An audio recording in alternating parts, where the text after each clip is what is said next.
Hi hello welcome to post 360. నేను మీ మురళీ రాపల్లి. నిన్న జగన్మోహన్ రెడ్డి గారు ఒక ప్రెస్ మీట్ పెట్టి ఆంధ్రప్రదేశ్ రాష్ట్ర రాజధానికి సంబంధించి ఒక దిశానిర్దేశం చేయడం జరిగింది. అది చూసిన తర్వాత చాలా మంది ప్రజలు ఆలోచిస్తున్నారు. అయితే మనం ఇప్పుడు జగన్ మావిగన్ క్యాపిటల్ ఐడియా ఎలా ఉంది అనే టాపిక్ పైన మనం మాట్లాడుకోబోతున్నాం. ముఖ్యంగా టాపిక్ చాలా హాట్ గా ఉండబోతుంది. ఇందుట్లో వాస్తవాలని కుండల బద్దలు కొట్టినట్టుగా మేము మీకు చెప్పబోతున్నాం. జగన్ మావిగన్ ఐడియా నిజంగా ఎలా ఉంది, ప్రజలు దీన్ని ఎలా ఆమోదిస్తున్నారన్న విషయం పైన కూడా మనం మాట్లాడుకుందాం. ఈ ఐడియా వల్ల ఆంధ్రప్రదేశ్ డెవలప్మెంట్ అవుతుందా, ఇది కేవలం ఒక పొలిటికల్ స్ట్రాటజీయేనా, ఇలా అనేక విషయాల్ని మనం మాట్లాడుకుందాం. ముఖ్యంగా మొన్నటి వరకు 3 రాజధానులు అన్నటువంటి జగన్మోహన్ రెడ్డి మావిగన్ క్యాపిటల్ అంటూ నిన్న మాట్లాడిన మాటలు చూస్తే ఎవరిని ఉద్దేశించి మాట్లాడారంటే జగన్మోహన్ రెడ్డి గారి ఫ్యూచర్ ప్లానింగ్ ఎలా ఉండబోతుందో అంటానికి ఇది ఒక తార్కాణంగా నిలవబోతుంది. ముఖ్యంగా అమరావతి రాజధాని, అమరావతి రాజధాని, అమరావతి రాజధాని అంటూ అది దేవతలు తిరిగే రాజధాని. అక్కడ ఉండేవాళ్ళు అమృతం తాగిన వారితో సమానం.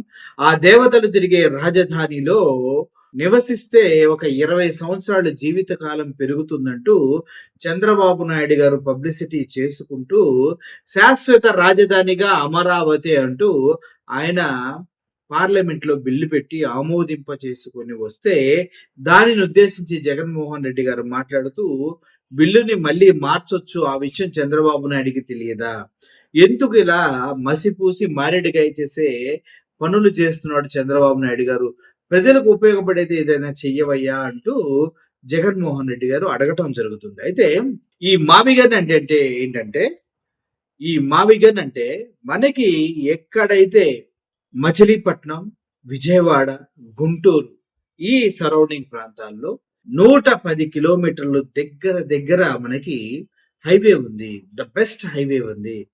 కాబట్టి ఒక క్యాపిటల్ కి సంబంధించిన హైవేని ఎక్కువ డబ్బులు ఖర్చు పెట్టి నిర్మించవలసిన అవసరం ఉండదు. నెంబర్ 2, ఇక్కడ ఆల్రెడీ ఎంతో కొంత ఇన్ఫ్రాస్ట్రక్చర్ డెవలప్ అయి ఉంది. మచిలీపట్నానికి పోర్ట్ ఉంది. Vijayawada, Guntur already twin cities గా ఎప్పటి నుంచో పేరు గంచి ఉన్నాయి.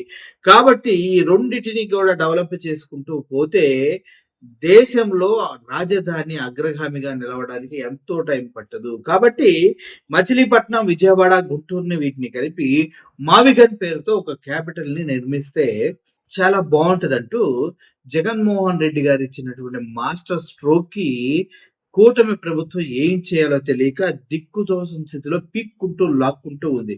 ఎందుకంటే ఇప్పటి వరకు అమరావతి రాజధానిగా చెప్పినప్పటికీ కూడా అమరావతి అంటే ఏంటి, ఎక్కడ కరెక్ట్ ప్లేస్ రాజధాని అనేది ఎవరికీ చెప్పట్లేదు. ఎందుకంటే అమరావతి రాజధాని మొత్తం 1,00,000 ఎకరాల్లో ఎక్కడ రాజధాని అనేది ఉంటుంది? ఒకటి అమరావతిలో ఉంటుందా, పక్కనే ఉన్నటువంటి చంద్రబాబు నివాసం పక్కన ఉంటుందా, లేదంటే ఇంకో దగ్గర ఉంటుందా? ఆ 1,00,000 ఎకరాల్లో ఎక్కడ ఉంటుంది? 1,00,000 ఎకరంలో దగ్గర దగ్గర ఒక 200 గ్రామాలు ఉన్నాయి. ఆ 200 గ్రామాల్లో ఏ గ్రామం దగ్గర ఈ అమరావతి క్యాపిటల్ వస్తుంది అనేది చెప్పటం లేదు.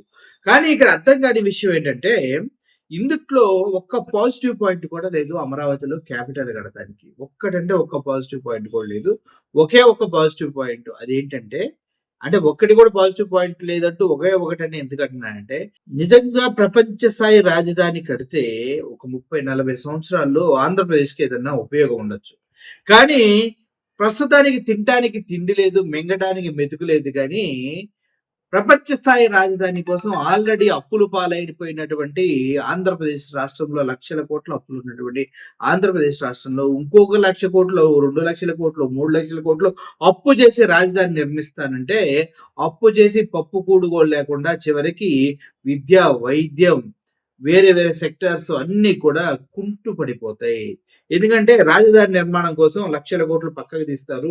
ఆ తర్వాత సామాన్యులకి అందవలసినటువంటి విద్యా వైద్యానికి డబ్బులు ఉండవు. ఆల్రెడీ మనం చూస్తున్నాం విద్యా వైద్యానికి డబ్బులు ఉండలేదు. చాలా దారుణంగా ఉంది బయట పరిస్థితి. ఓకే, 17 మెడికల్ కాలేజ్ వస్తే వాటిని కూడా మాకు వద్దంటూ పంపించేటువంటి దరిద్రమైన స్థితిలో ఎందుకున్నామంటే ఈ రాజధాని కోసం డబ్బులు పెడతాం వల్లే.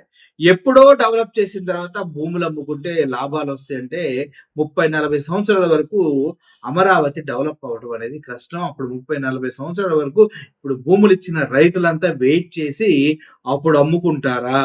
అప్పటి వరకు ఎవరుంటారు? ఎవరు పోతారు? ఎవరి భూములు ఎవరి పేరు మీద రిజిస్ట్రేషన్ అవుతాయి? ఇప్పటికీ తెచ్చిన డబ్బులు కట్టకపోతే ప్రపంచ బ్యాంకులు ఊరుకుంటాయా? అనే విషయాన్ని కూడా ఒకసారి ఆలోచించాలి. సో, వీటన్నిటిని ఆలోచించి జీరో నుంచి స్టార్ట్ చేసినటువంటి అమరావతి కట్టాలంటే ఇంకో 40 సంవత్సరాలు ఈజీగా పడుతుంది కాబట్టి, అప్పటి వరకు ఒకే పార్టీ అధికారంలో ఉండటం అనేది కల కాబట్టి, ఎందుకంటే ఇప్పటికి చెప్పిన హామీలు ఏమి నెరవేర్చక కూటమి ప్రభుత్వం ఒక రకమైనటువంటి నెగెటివ్‌ని మూటగట్టుకుంది కాబట్టి, రాబోయే కాలంలో జగన్మోహన్ రెడ్డి వైపు ఎక్కువ మద్దతు పలుకుతూ ఉన్నారు కాబట్టి, ఇది నేను చెప్పట్లేదు.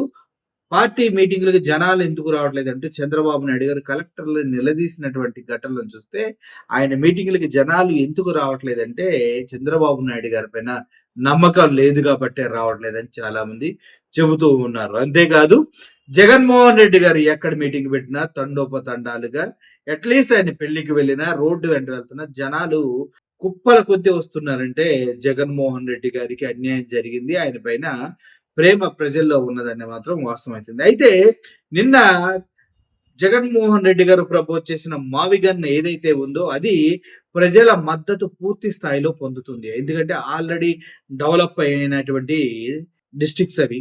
ఆ ప్రాంతాల్లో ట్రాన్స్‌పోర్టేషన్‌కి కానీ, లేదంటే నిత్య అవసరాలకు కానీ, దేనికైనా కూడా అనువుగా ఉంటాయి. అటు మచిలీపట్నం తీసుకున్నా, విజయవాడ తీసుకున్నా, గుంటూరు తీసుకున్నా. సో, ఆల్రెడీ ఇన్‌ఫ్రాస్ట్రక్చర్ ఎంతో కొంత డెవలప్ అయ్యింది. కాబట్టి ఆ పరిసర ప్రాంతాల్లో రాజధానిని కడితే చాలా చాలా బడ్జెట్ తగ్గుతుంది. చాలా త్వరగా అయిపోతుంది. ఎందుకంటే సగానికి సగం కట్టే ఉన్నాయి కాబట్టి అనేది జగన్మోహన్ రెడ్డి గారి అభిప్రాయం. ఈ అభిప్రాయానికి విస్తృత స్థాయిలో గ్రౌండ్ లెవెల్ నుంచి ప్రజల తరపు నుంచి కూడా మద్దతు వస్తుంది. ఎందుకంటే ఇప్పటి వరకు అమరావతి రైతులకు జగన్మోహన్ రెడ్డి గారు చెప్పినట్టుగా చంద్రబాబు నాయుడు గారు చేసింది ఏమీ లేదు కాబట్టి. పాజిటివ్ పాయింట్స్ ఏంటంటే జగన్మోహన్ రెడ్డి గారు ప్రపోజ్ చేసినటువంటి ఈ కొత్త ఐడియా వల్ల ఒకే నగరం మాత్రమే డెవలప్ చెందకుండా మిగతా ప్రాంతాలు కూడా ఎదుగుతాయి. ఇప్పుడు విజయవాడ, గుంటూరు, మచిలీపట్నం, వైజాగ్, అనంతపురం, కర్నూలు ఈ డిస్ట్రిక్ట్స్ అన్ని కూడా డెవలప్ అవుతాయి. ఎందుకంటే ఒక విధంగా అధికార వికేంద్రీకరణ చేస్తూ ఉన్నారు కాబట్టి. అంతేకాదు మిగతా ప్రాంతాలు కూడా బాగా డెవలప్ అవుతాయి. రీజనల్ బ్యాలెన్స్ అనేది వస్తూ ఉంది. ఉత్తరాంధ్ర, రాయలసీమ లాంటి ప్రాంతాలకు కూడా అభివృద్ధి చేరాలన్నదే జగన్మోహన్ రెడ్డి గారి యొక్క ఉద్దేశం కాబట్టి ఇప్పుడు మావిగన్ ఎలాగో అలాగే వైజాగ్ ఇటు కర్నూలు కూడా డెవలప్ చేసే ప్రయత్నం చేస్తున్నారు. జనాభా ఒత్తిడి తగ్గుతుంది. ఇప్పుడు ఒక క్యాపిటల్ సిటీ అని ఒకే ప్రాంతంలో కనుక మనం నిర్మించినట్లయితే ప్రజలు అక్కడికే రావాలి, అక్కడే ఏర్పాటు చేసుకోవాలి. కాబట్టి విపరీతంగా ఇబ్బందులు అనేది గురి అవుతూ ఉంటారు. సో, ట్రాఫిక్ కాస్ట్ అదే విధంగా కాగేషన్ తగ్గుతుంది. దీనివల్ల జనాలకి చాలా చాలా ఉపయోగం ఉందన్నమాట. అయితే ఇందులో కొన్ని నెగెటివ్ పాయింట్స్ లో కూడా ఉన్నాయి. అదేంటంటే ఈ ప్లాన్‌కి విమర్శకులు చాలా ఎక్కువ మంది ఉంటారు. ముఖ్యంగా ఆల్రెడీ కొన్ని వందల కోట్లు పెట్టుబడులు పెట్టి కొన్ని లక్షల ఎకరాలు అసైన్డ్ భూములైతే ఏంటి అవి ఇవి సొంతం చేసుకున్నటువంటి చంద్రబాబు నాయుడు గారి టీం అంతా దీనికి వ్యతిరేకంగా ఉంటుంది. ఎందుకంటే అక్కడి నుంచి రాజధాని కదిలితే వీళ్ళ భూములు కూడా కదులుతాయి కాబట్టి వీళ్ళు అక్రమంగా ఆర్జించుకున్నటువంటి భూములు రేట్లు తగ్గుతాయి కాబట్టి ఇప్పటి వరకు ఆర్టిఫిషియల్ గా ఒక ధర క్రియేట్ చేసి వదిలేశారు. ఆ ధర అనేది పూర్తి స్థాయిలో డౌన్ అవుతుంది కాబట్టి ఖర్చులు ఎక్కువ అవుతాయి. ఇప్పుడు 3 చోట్ల ఇన్ఫ్రాస్ట్రక్చర్ డెవలప్ చేయాలంటే ఎంత ఖర్చు అవుతుందో ఒకే రాజధాని ప్రపంచ స్థాయి రాజధానిని స్టార్ట్ చేస్తే ఖర్చు ఇంకా డబుల్ అవుతుంది. 3 రాజధానులు అంటే 3 రాజధానులు ఆల్రెడీ అక్కడ ఇన్ఫ్రాస్ట్రక్చర్ అంతా రెడీగా ఉంది కాబట్టి వారికి ఖర్చు తగ్గుతుంది. గవర్నమెంట్‌కి చాలా ఊరట కలుగుతుంది. తద్వారా ప్రజలకు సంబంధించినటువంటి విద్య, వైద్యం వాటిపైన బేసిక్ నీడ్స్ పైన ఎక్కువ కాన్సంట్రేషన్ చేయొచ్చన్నది జగన్మోహన్ రెడ్డి గారి అభిప్రాయం. ఓకే. అదేవిధంగా అధికార వికేంద్రీకరణ వల్ల వేరు చోట్ల రాజధానులు ఉండటం వల్ల ఆయా ప్రాంతాలు అద్భుతంగా డెవలప్ చెందుతాయి. తద్వారా ప్రజల జీవన విధానాలు అన్ని ప్రదేశాల్లో ఈక్వల్‌గా డెవలప్ చెందుతాయి. ఏది కావాలన్నా ఏ చివరి నుంచి అమరావతి పరిగెట్టుకు రాకుండా, వైజాగ్ నుంచి అమరావతి పరిగెట్టుకు రాకుండా, ఇటు మాచర్ల నుంచి అమరావతి పరిగెట్టుకోకుండా ఒక రకమైనటువంటి ఎకో ఫ్రెండ్లీ రాజధానులనేవి జగన్మోహన్ రెడ్డి గారు నిర్మించాలని చూస్తూ ఉన్నారు. ఒకవేళ ఇన్వెస్టర్స్ కూడా ఇప్పుడు మనం చూసుకున్నట్లయితే ఎక్కువ ఇన్వెస్టర్స్ అందరూ కూడా వైజాగ్ వైపే మొగ్గు చూపుతున్నారు. అది మనం ఆలోచించాల్సిన విషయం. ఇప్పుడు చంద్రబాబు నాయుడు గారి హయాంలో కూడా ఏవన్నా పార్టీలు, ఏవన్నా కంపెనీస్ వచ్చినాయంటే వాటికి భూములు మాత్రం వైజాగ్‌లోనే ఇచ్చారు గానీ, ఏ కంపెనీ ఇప్పటి వరకు అమరావతిలో మాకు భూమి ఇవ్వండి, అమరావతిలో మేము కంపెనీ పెట్టుకుంటామని మాత్రం అడగలేదు. దాన్ని బట్టి ఏమవుతుంది? ఎక్కడైతే డెవలప్‌మెంట్ ఉందో అక్కడికే కంపెనీలొస్తాయి. ఇప్పుడు పెట్టుబడి పెడితే ఒక 30 సంవత్సరాల తర్వాత ఆ ఏరియా డెవలప్ అవుతదంటే ఏ కంపెనీలు రావు. కాబట్టి అమరావతి రాజధాని అనేది అంత ఈజీ కాదు అనేది అర్థమవుతుంది. ఇప్పుడు మొత్తానికి చూస్తే మావిగన్ క్యాపిటల్ అనేది ఒక అద్భుతమైన ఐడియా. దీన్ని ప్రజలకు అర్థమయ్యే విధంగా చెప్పగలిగితే డబ్బుకు డబ్బు ఖర్చు తగ్గుతుంది. ప్రజల జీవన విధానం మెరుగుపడుతుంది. పేదలకు కూడా ఎంతైనా చేయొచ్చు. ఇప్పటికే లక్షల కోట్లు అప్పులు చేసినటువంటి కూటమి ప్రభుత్వానికి ఇది పెద్ద ప్రాబ్లమ్ అయినప్పటికీ ప్రజలకు ఉపయోగకరంగా ఉంటుందనేది మాత్రం వాస్తవం. ఒక క్లియర్ ప్లానింగ్, స్ట్రాంగ్ స్టెబిలిటీతో గనుక దీన్ని గనక ప్రజల ముందుకు తీసుకెళ్ళి మావిగన్ మన రాజధాని అని చెప్పగలిగితే గ్యారంటీగా ప్రజలకి చాలా చాలా అర్థమవుతుంది. ఇష్టపడతారు కూడా. లేదంటే జగన్మోహన్ రెడ్డిని గతంలో ఎలా అయితే వాళ్ళ సొంత ఛానెల్‌తో అసత్య ప్రచారాలు చేయించారో, అలాగే దీనిపైన కూడా అసత్య ప్రచారాలు చేసి ఒక మంచి ఆలోచనని చంపేసే అవకాశం కూడా ఉంది ఇప్పుడున్నటువంటి కూటమి ప్రభుత్వం.